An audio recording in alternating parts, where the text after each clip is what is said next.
Shalom Bapak Ibu, apa kabar? Itu nggak luar biasa. Apa kabar Bapak Ibu? Baik Bapak Ibu, saudara yang kasih dalam Tuhan, saya senang sekali petang hari ini boleh menyampaikan, diberi percayaan oleh Pak Heri dan Ibu Gembala untuk menyampaikan sesi yang kelima dengan tema atau topiknya adalah persekutuan dengan Allah dan sesama. Ini topik yang menarik Bapak Ibu, persekutuan dengan Allah dan sesama.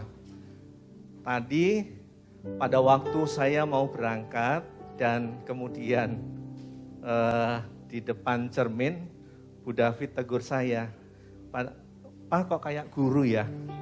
Ya memang saya guru, ya memang guru sudah 30 tahun lebih. Ya, jadi guru di sekolah ya. Karena guru di sekolah, saya hari ini sebelum saya lanjutkan petang ini, saya mau cerdas cermat dulu. Bapak Ibu dari ujung sana ya, ujung sana. Kalau ada kata, coba tolong sebutkan satu kata perwakilan dari single ya, wanita single ya, atau campur ya. Berarti dari ujung sana saja ya, kelompok, saya sebut kelompok yang di ujung sana. Kalau saya sebut persekutuan, tolong sebut satu kata saja. Yang di benak ibu-ibu, satu kata saja, perwakilan. Dari Bu Erlia saja mewakili. Kalau saya sebut persekutuan, apa yang di benak ibu? Perkumpulan. Kalau ya perkumpulan. Kalau di sebelah sini, kalau saya berkata persekutuan, yang di benak Kak Tata apa? Apa? Makan bersama katanya, kalau di pikirannya makan-makan. Ya, enggak salah, enggak ada yang salah. Makan-makan ya. Jadi perkumpulan lalu makan-makan. Jangan mau kalah ini. Yang di sebelah sini kalau sampai nggak mau menyebutkan, jangan mau kalah. Kalau saya sebut kata persekutuan di sebelah sini, doa, oke, doa ya. Lalu dari ujung sana, kalau saya sebut persekutuan, sebutkan satu kata. Komunitas, oke. Perkumpulan, makan-makan, doa, lalu komunitas.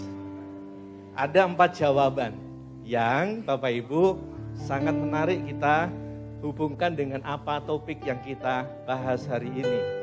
Katanya perkumpulan ya. Di RT saya ada perkumpulan. Perkumpulan arisan Bu. Ya.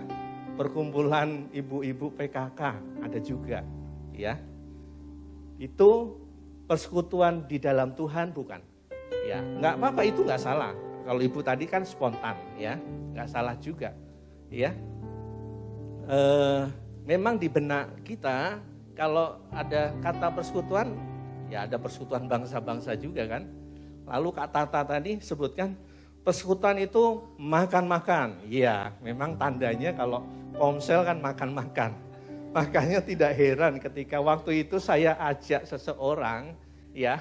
Yuk kita Komsel, waduh Om telat, ngajaknya saya udah makan gitu. Jadi Bapak Ibu, karena persekutuan identik dengan makan-makan. Ya, ini di sebelah sini katanya persekutuan itu doa ya.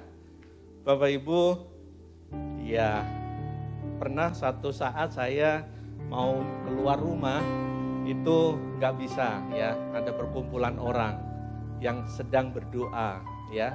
Apakah itu juga bisa dikategorikan persekutuan kita di dalam Kristus? Juga belum tentu juga. Lalu di sana juga katanya persekutuan itu komunitas, kumpul-kumpul ya. Komunitas tadi pagi setelah doa pagi, saya agak terganggu dari belakang. Dibel dengan suara kencang dan suara knalpot yang luar biasa. Ternyata itu komunitas Harley Davidson ya. Harley nggak tahu Harley Davidson atau Harley bukan David kali. David ada di sini. Jadi Bapak Ibu Saudara yang kasih dalam Tuhan, ternyata kata persekutuan itu ya, boleh ditampilkan.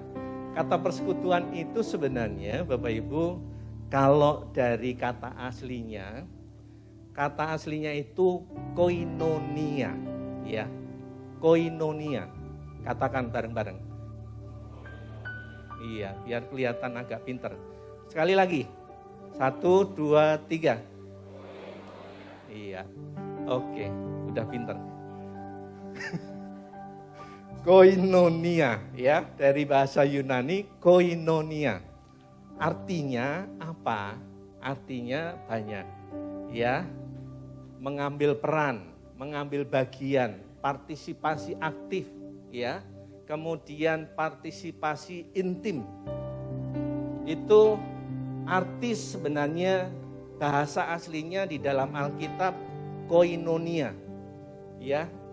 Jadi kalau hanya tadi perkumpulan, lalu masing-masing bawa makanan, lalu masing-masing juga bawa tas kresek, ya, pulang bawa makanan, itu bukan perkumpulan, Bapak Ibu.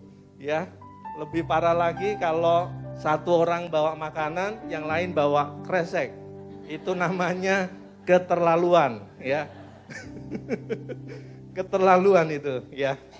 Iya, yang senyum-senyum pernah punya pengalaman seperti ini. Ya, bapak-bapak nggak ada ya. Bapak Ibu, jadi kata-kata tadi makan-makan katanya. Makan-makan persekutuan, makan-makan identik dengan makan-makan. Iya, ada juga memang di persekutuan itu makan-makan. Ada bagus juga sih, ya. Tapi nggak semua makan-makan, kumpul makan-makan itu disebut persekutuan ya. Ya, berkali-kali kita makan-makan dengan Bapak Ibu Guru, syukuran karena ada sesuatu target yang bisa tercapai. Itu bukan persekutuan di dalam Kristus. Lalu doa dan seterusnya. Jadi mengambil bagian di dalam satu komunitas itu. Masing-masing itu mengambil bagian, bukan mengambil bagian tadi bawa kresek dan makanan, bukan. Tetapi persekutuan yang dibangun di atas Kristus, di atas Injil Kristus, di atas doktrin yang benar, itu yang disebut persekutuan. Dan masing-masing mengambil perannya masing-masing. Mengambil perannya di dalam komunitas itu. Salah satu contoh yang konkret tentang persekutuan adalah gereja. Gereja itu koinonia, ya. Koinonia. Jadi masing-masing ada peran-peran yang semuanya mengambil peran. Dan itu yang diharapkan persekutuan di dalam Tuhan. Persekutuan yang kita bangun di gereja ini. Persekutuan yang ada di gereja ini. Semua mengambil peran, semua mengambil bagian di dalam kegerakan yang ada di gereja ini. Dan itu saya rasakan dari awal gereja ini berdiri Bapak Ibu, karena ada koinonia. Ada masing-masing mengambil peran, mengambil bagian apa yang bisa saya kerjakan buat gereja ini. Apa yang bisa saya lakukan supaya pekerjaan Tuhan di gereja kita ini menjadi baik. Saudara menjadi bagian di dalam pekerjaan Tuhan. Itu disebut persekutuan yang benar, Bapak Ibu. Kalau bergereja masing-masing tidak mengenal satu dengan yang lain, begitu duduk lalu berdoa masing-masing dan mendengarkan firman dan pulang, itu persekutuan kualitasnya yang tidak seperti yang diharapkan oleh Tuhan. Karena persekutuan yang ada di dalam Alkitab itu koinonia, masing-masing mengambil perannya. Bapak Ibu, gereja ini boleh ada karena itu ada Pak Fran itu yang tadi main keyboard itu, ya, sempat menghilang ya Pak Fran ya. Tapi Pak Fran ini orang yang mengambil peran pada awalnya, yang membuat buletin warta jemaat pada waktu pertama, ya, itu Pak Fran, saya, Pak Fran dan Pak Tony. Pak Fran masih ingat Pak Fran? Atau boleh saksikan deh sini. Apa yang dikerjakan Pak Fran pada waktu hari Sabtu sepanjang minggu hanya untuk mengambil peran di gereja. Ya udah, malu kalian. Jadi Pak Fran itu bikin jadwal. Jadi dulu itu buletin hanya 1 lembar. Pak Yetiaru juga tahu 1 lembar, dan bagian depan itu adalah artikel, lalu bagian belakangnya itu adalah jadwal. Itu tahun 93, 94 sampai 95. Sampai 97 ini gereja juga karena ada hamba anak-anak Tuhan yang ambil bagian. Ada yang membuat proposal, ada yang cari dana dan seterusnya. Sampailah sekarang. Dan saya percaya gereja ini karena Tuhan yang punya mau dan Tuhan punya maksud, saya percaya gereja ini akan menjadi semakin kegerakannya Tuhan nyatakan di dalam gereja ini. Asal kita persekutuannya sesuai dengan apa yang Tuhan inginkan dalam kehidupan kita, dalam kehidupan bergereja. Jadi Bapak Ibu Saudara yang kasih dalam Tuhan, kesatuan dan kebersamaan orang-orang percaya di dalam Kristus itu disebut persekutuan. Ya, yang masing-masing mengambil bagian tadi, masing-masing mengambil peran itu tadi. Ya, Bapak Ibu Saudara, itu disebut persekutuan. Paham sampai di sini? Jadi kalau hanya kumpul-kumpul di pasar itu banyak kumpul-kumpul juga, itu bukan persekutuan. Karena masing-masing ingin mencari keuntungannya sendiri, mencari keuntungan sebanyak-banyaknya yang di pasar ya, yang di pasar. Jadi kalau kita persekutuan di dalam Tuhan bukan perkumpulan seperti yang di pasar. Saya sangat terharu dengan Bapak Ibu semua ambil peran. Saya tadi sebelum saya waktu persiapan saya WA Amel ya. Amel, sebenarnya komposisi SPY kita hari ini, tahun ini itu komposisinya seperti apa? Komposisinya ada berapa tadi Amel? 83 kalau nggak salah. Ada pesertanya, ada supervisornya, ada pembinanya, ada ketua kelas, dan kalau saya dibuat bagan itu hampir seimbang antara antara pembina dan pesertanya dan supervisor, dan mungkin adminnya itu hampir sama jumlahnya, mungkin 50-50 ya, mungkin lebih sedikit ya, mungkin 83 sekitar Pak Heri yang tahu datanya. Artinya apa? Karena semua ambil bagian. Ada yang jadi pembina ketika ditanya Ibu Gembala, mau jadi supervisor atau pembina, ada yang mau milih pembina saja, supervisor saja dan seterusnya. Itu karena ambil bagian. Itu yang disebut persekutuan yang benar itu seperti itu. Ya, semua ambil bagian. Paham Bapak Ibu? Itu namanya persekutuan. Ya. Dan saya juga sangat terharu banyak orang yang ambil bagian juga dalam kegerakan-kegerakan. Selain misi, ada nanti kegerakan pembuatan lift, kegerakan pembuatan Natal dan seterusnya, ya, termasuk kegerakan misi yang dilakukan hari ini. Dan saya bersyukur luar biasa banyak orang yang menjadi bagian di dalam pekerjaan Tuhan itu. Baik Bapak Ibu, lalu bagaimana caranya? Waktu saya 15 menit lagi Bapak Ibu, bagaimana caranya supaya kita bisa mengambil membangun persekutuan di dalam gereja kita, ya. Satu sekali saya di gereja ini, waktu itu podiumnya bukan ini, podiumnya yang satunya, yang itu kali ya, yang itu. Lalu ada jemaat, nggak tahu jemaat baru atau jemaat lama, Pak, mana salibnya Pak? Kok gereja nggak ada salibnya? Dalam hati saya, ngapain tanya-tanya salib? Ya, ngapain tanya-tanya salib?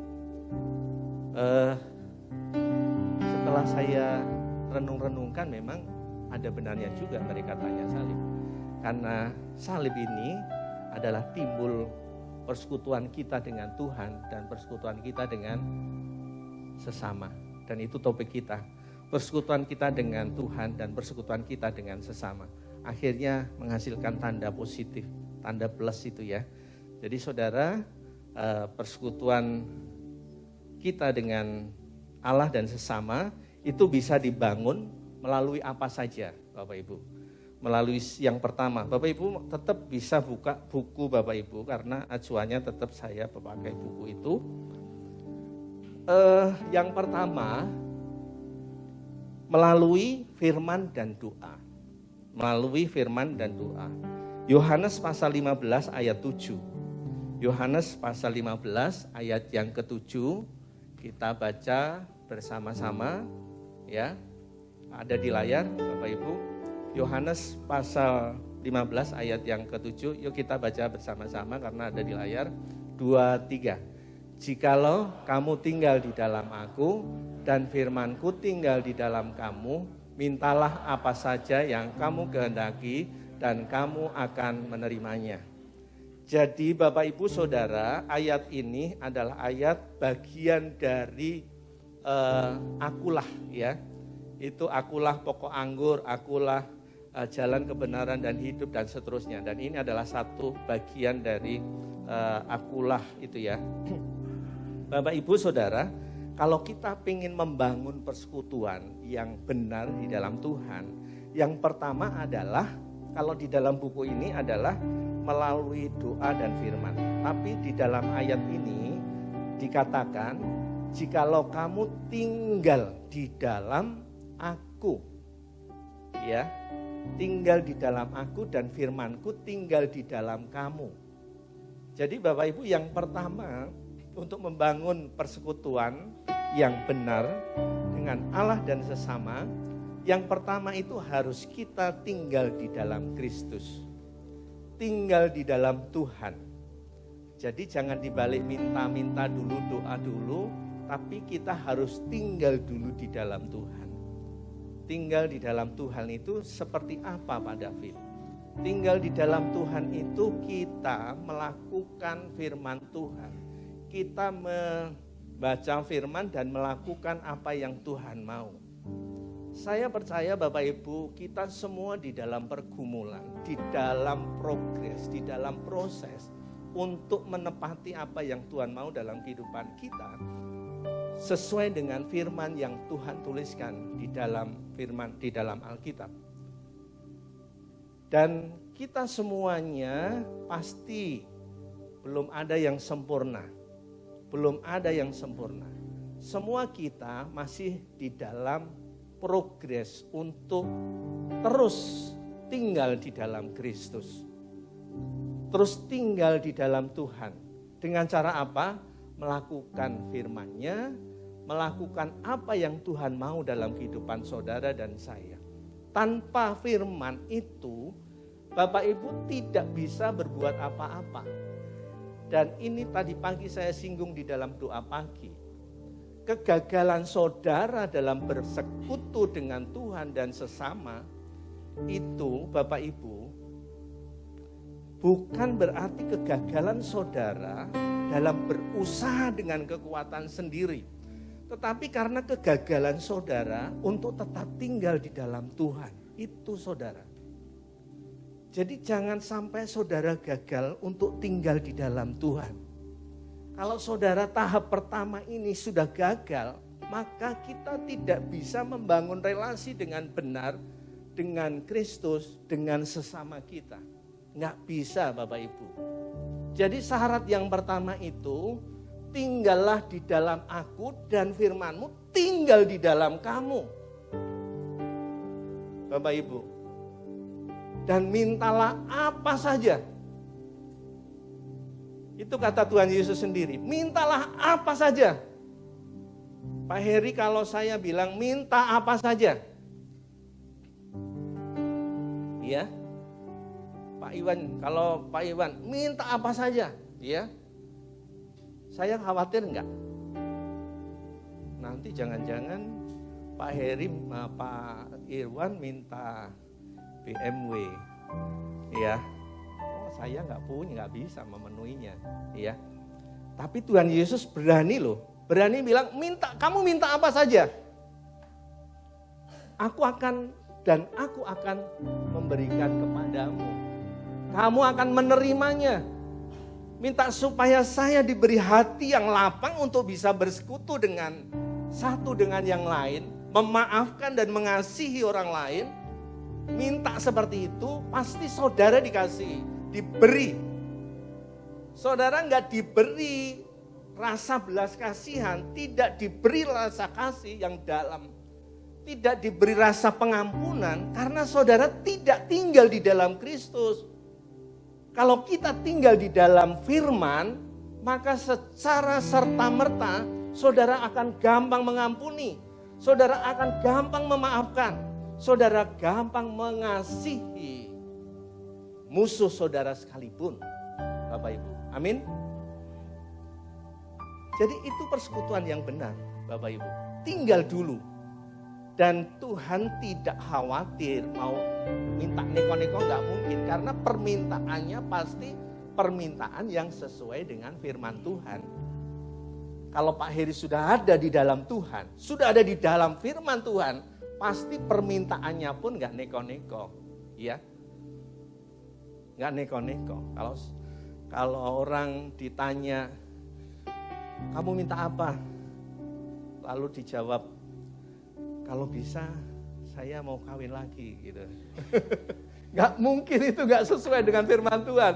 Gak dijawab, kamu tidak akan menerimanya. Karena itu gak sesuai dengan firman Tuhan.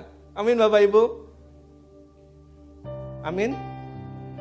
Jadi permintaannya gak neko-neko lagi. Permintaannya pasti sesuai dengan firman Tuhan. Saya, Tuhan, usaha saya diberkati.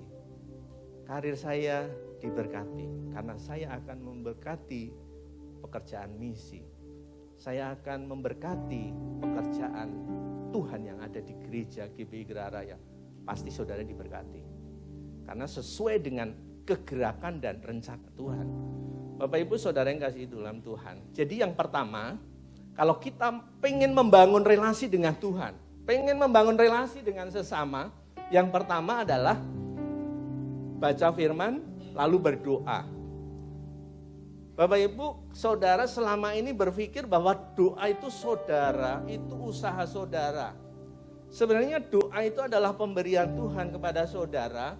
Saudara diberi hak untuk berkomunikasi dengan Tuhan. Sehingga saudara bisa berkomunikasi dengan Tuhan. Kalau tidak diberi hak berkomunikasi dengan Tuhan, saudara nggak bisa nyambung ke Tuhan. Dan kita berbahagia punya Allah, Tuhan yang menjadi manusia, menjadi perantara kita. Bapak Ibu saudara yang kasih dalam Tuhan. Dan itu luar biasa, saya berbahagia punya Tuhan Yesus yang hidup, yang mau mengambil bagian. Dia berinkarnasi menjadi manusia, itu artinya mengambil bagian menjadi manusia. Allah sendiri mengambil bagian dalam hidup kita yang berdosa ini, Bapak Ibu. Ini bukti contoh yang konkret juga. Allah yang menjadi manusia, itu mengambil bagian kita yang harusnya berdosa dan mati di atas kayu salib itu. Yang harusnya sengsara, tapi Kristus mau sengsara, menanggung dosa-dosa kita, pelanggaran-pelanggaran kita.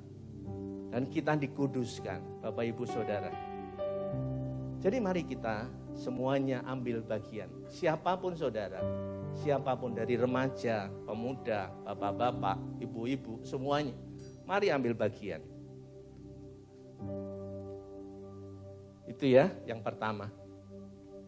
Tinggal 6 menit lagi. Ya, firman itu bermanfaat untuk mengajar, menyatakan kesalahan, memperbaiki kelakuan, dan mendidik dalam kebenaran. Bapak Ibu Saudara, firman Tuhan kalau di dalam Yohanes pasal 6 ayat 36, tadi saya temukan baru saja, itu Bapak Ibu, jangan dikira Bapak Ibu ketika baca firman itu, yang Bapak Ibu baca itu huruf yang mati. Tapi apa yang ada di dalamnya itu hidup. Hidup dan akan mengubah saudara. Yohanes menjelaskan dengan sangat jelas di dalam Yohanes pasal 6 ayat 36 kalau nggak salah. Jadi perkataan-perkataan yang aku katakan kepadamu itu adalah hidup, roh dan hidup. Jadi kalau saudara baca firman, itu sebenarnya mengerjakan kehidupan saudara. Dan secara serta-merta saudara akan memiliki persekutuan dengan Tuhan. Amin. Iya. Jadi jangan berharap saudara nggak ngerti firman, lalu saudara punya persekutuan relasi yang bagus dengan Tuhan. Iya. Bapak Ibu saudara yang kasih dalam Tuhan, ini yang pertama. Lalu yang kedua, doa sudah saya pikir tadi. Lalu yang kedua, melalui perjamuan kudus. Barang siapa makan dagingku dan minum darahku, ia tinggal di dalam aku dan aku di dalam dia.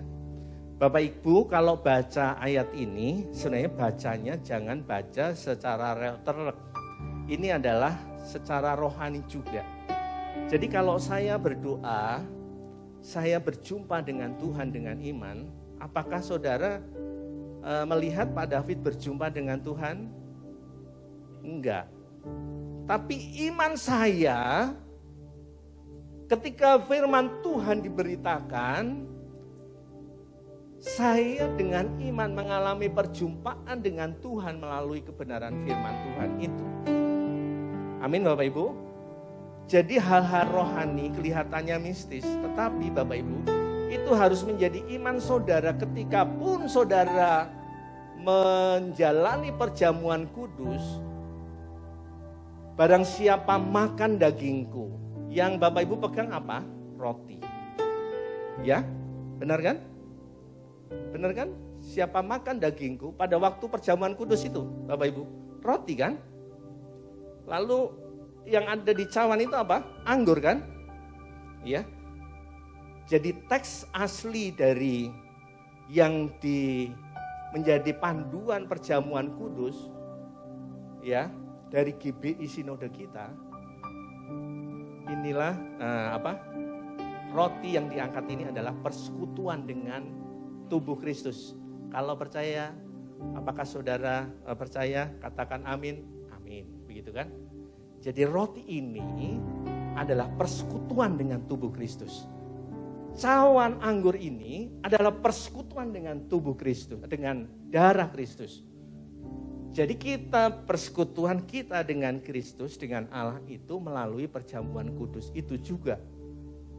Jadi ketika Bapak Ibu dengan melakukan perjamuan kudus, Bapak Ibu itu bukan sekedar memenuhi liturgi gereja, bukan sekedar rutinitas gereja, bukan sekedar menggenapi program-program gereja, setiap bulan harus ada perjamuan kudus sekali, bukan itu. Saudara dengan iman seharusnya ketika mengangkat tubuh, mengangkat roti, maka saudara di dalam iman saudara berpikir bahwa Kristus mati, tubuhnya terpecah buat saudara dan saya, buat kita semua. Darahnya tercurah buat kita semua. Harusnya seperti itu. Dan oleh penebusan itu kita menjadi bersekutu dengan Allah. Yang tadinya kita mati, tidak berdaya, tidak bisa melakukan apa-apa, tapi kita hidup kembali. Bapak Ibu Saudara yang kasih dalam Tuhan, jadi semakin saudara baca Yohanes, itu semakin saudara akan mengerti. Dan tadi saya bincang-bincang dengan Pak Heri, Pak Heri juga doa paginya rupanya enggak lalu begitu saja. Pak Heri bisa tangkep. Tadi firmannya Pak David gini. Kita diskusi sebentar, ya. Lalu saya kesaksian ke Pak Heri. Pak Heri, saya itu sering dapat semacam berkat dari Tuhan itu ketika pagi hari. Pagi hari itu seperti ada rema, seperti ada Tuhan kasih pengertian baru mengenai firman Tuhan. Termasuk yang saya sampaikan tadi pagi. Ya, itu sesuatu yang baru fresh tadi pagi saya terima. Dan saya bagikan kepada Bapak Ibu. Oke, yang kedua. Paham ya Bapak Ibu? Jadi kita membangun persekutuan dengan Allah dan sesama itu melalui perjamuan kudus. Jadi barang siapa, Paulus berkata, barang siapa yang tidak layak memakan tubuh dan darah, ya, tidak berkenan itu di hadapan Tuhan. Makanya ketika saudara membangun persekutuan dengan Tuhan, saudara merasa tidak layak, ternyata saya masih menyimpan dendam dengan tetangga saya. Saudara harus datang dulu. Kata Tuhan, kata firman Tuhan begitu. Saudara sakit hati atau jengkel sama suami, istri, saudara harus mengampuni dulu. Itu kata firman Tuhan Bapak Ibu, bukan kata saya. Dan persekutuan itulah yang berkualitas. Benar-benar salib ini akan terbangun. Tapi kalau relasi kita dengan sesama saja, kita juga nggak bisa gagal mengasihi, bagaimana relasi kita dengan Tuhan. Itu sebenarnya berjalan bersama-sama. Mengasihi sesama, tapi hukum yang terutama adalah kasihlah Tuhan Allahmu. Ya. Dan serta-merta nanti kita bisa mengasihi sesama kita. Baik Bapak Ibu, yang terakhir melalui komunitas. Bapak Ibu, di dalam Ibrani itu disebutkan, janganlah kamu meninggalkan pertemuan-pertemuan ibadah seperti dibiasakan orang. Karena hari-hari ini adalah hari-hari yang jahat. Bapak Ibu saudara yang kasih dalam Tuhan, sadar atau tidak, hari ini saudara, perhatian saudara itu dialihkan kepada dunia yang semakin memikat saudara. Entah itu sosial media, entah itu kuliner, entah itu kesenangan duniawi yang lain, itu mengecohkan perhatian saudara kepada Kristus. Itu mengalihkan perhatian kita kepada Kristus. Sehingga persekutuan kita menjadi rusak, Bapak Ibu. Dan itulah kelicikan iblis. Persekutuan anak-anak Tuhan mau dirusak. Persekutuan keluarga mau dirusak. Supaya kita tidak kuat lagi. Tidak.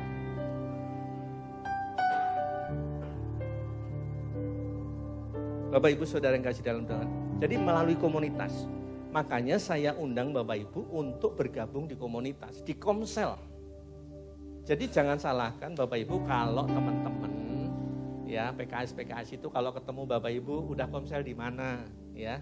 Tadi pagi saya ketemu ada teman gereja kita yang ketemu di rumah sakit ya, tadi ke rumah sakit dengan Bu David. Bapak udah Komsel di mana? Udah, saya udah di Komselnya Pak Wid ya. Ya. Jadi Bapak Ibu, yuk yang belum bergabung segera bergabung ke Komsel ya. Karena di dalam komunitas itu kita dikuatkan. Kita tidak mungkin mengasihi Allah yang kelihatan, yang tidak kelihatan. Sorry Bapak Ibu. Yang ketiga, kita tidak mungkin mengasihi Allah yang tidak kelihatan jika kita tidak mampu mengasihi saudara seiman yang kelihatan. Kita tidak mungkin mengasihi yang kelihatan saja kita nggak bisa mengasihi, apalagi mengasihi Allah yang tidak kelihatan. Jadi Bapak Ibu, kita harus pertama mengasihi sesama kita juga. Maka kita juga bisa mengasihi Tuhan. Makanya jalan bareng ini salib ini ya Bapak Ibu. Kasihi saudara seiman kita. Saudara justru musuh kita saja suruh kita mengasihi. Ya Bapak Ibu, kita praktekkan itu. Kemudian yang terakhir Bapak Ibu, kita dapat memelihara iman tetap teguh melalui apa? Komunitas sel. Jadi Bapak Ibu, Bapak Ibu jangan merasa bahwa semua Bapak Ibu jangan ditutup-tutupi Bapak Ibu. Di dalam Tuhan gak ada yang tertutup, semuanya terbuka. Semua punya persoalan. Amin Bapak Ibu. Semua punya masalah. Semua punya pergumulan Bapak Ibu. Amin. Padahal kita hamba-hamba Tuhan pun juga punya persoalan sendiri. Pergumulan sendiri. Kehancuran sendiri. Punya itu.